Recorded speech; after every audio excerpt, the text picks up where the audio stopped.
요즘 장 보러 가보시면 다들 한숨부터 쉬시죠. 물가는 계속 오르고 이자도 무섭게 올라가고 환율도 심상치 않고요. 이른바 삼고 현상이라고들 하잖아요. 고물가, 고금리, 고환율. 이 세 가지가 길어지다 보니 유통업계가 진짜 큰 위기 속에 빠졌습니다.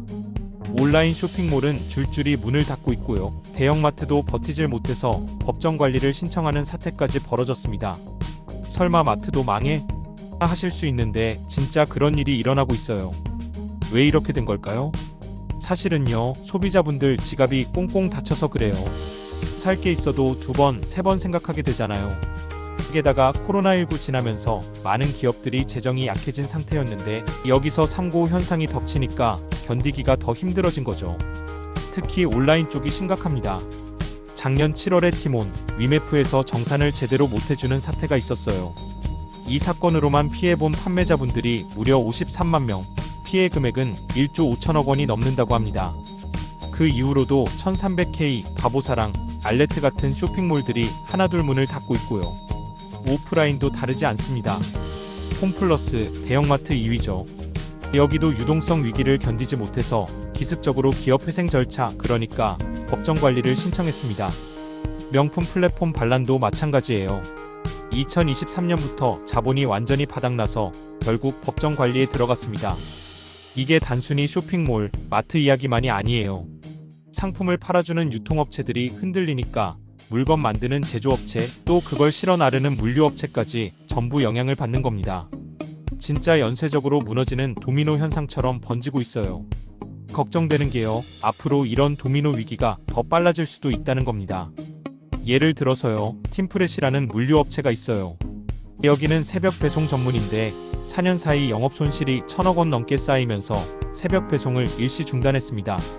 이러니 유통업계 전체가 더 불안해질 수밖에 없겠죠.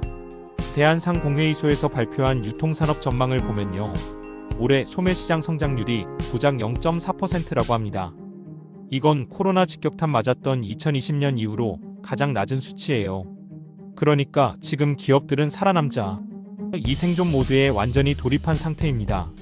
예를 들면 애경그룹은 지주사인 AK홀딩스 부채가 무려 4조 원, 부채 비율이 328%까지 올라갔어요. 그래서 핵심 계열사를 팔아야 하나 고민 중이고요. 롯데그룹도 유동성 위기설에 시달리면서 비핵심 사업을 정리하고 있어요. 롯데마트나 11번가 같은 곳은 희망퇴직도 진행했습니다. 이런 상황이다 보니까 그냥 돈만 급하게 메우는 걸로는 안 되고 아예 사업 구조를 다시 짜야 한다는 이야기가 많습니다. 그럼 이 위기를 어떻게 풀 수 있을까요? 솔직히 지금으로선 전망이 그리 밝진 않다고들 합니다. 우리나라 인구가 줄어들고 있잖아요. 그러다 보니까 내수시장, 그러니까 우리나라 안에서 소비가 일어나는 시장 자체가 점점 작아지는 거예요. 그런데 미국에서는 또 강력한 관세 정책이 나와서 수출마저 어려워질 수 있다는 얘기까지 나옵니다. 참 어려운 시기죠. 유통업계에서는 지금 가장 시급한 과제로 규제 개선을 꼽고 있습니다. 대표적으로 대규모 유통업법이 있는데요. 이게 대형마트나 기업형 슈퍼마켓 출점 제한, 의무 휴업일, 영업시간 제한 이런 것들이 담긴 법이에요. 그런데 지금 유통은 이미 온라인 중심으로 완전히 넘어온 상황이잖아요.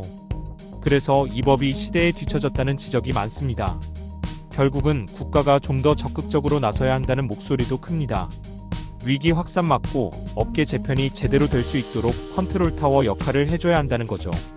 지금은 어느 하나만 잘해서 되는 상황이 아닙니다. 유통업, 제조업, 물류업 모두가 연결되어 있기 때문에 함께 살아야 합니다. 소비자분들의 신뢰도 회복하고 중소상인들도 함께 살아남을 수 있는 그런 구조로 바뀌어야겠죠. 여러분, 경제 뉴스라고 해서 어렵게만 들으실 필요는 없어요. 이런 이야기들 우리 삶이랑 아주 밀접한 문제들이거든요. 그래서 오늘은 조금 더 쉽게 진짜 내 이야기처럼 전해드리고 싶었습니다. 들어주셔서 감사합니다. 힘든 시기지만 우리 모두 함께 잘 버텨보자고요. 좋아요, 구독, 알림 설정은 저희에게 힘이 됩니다.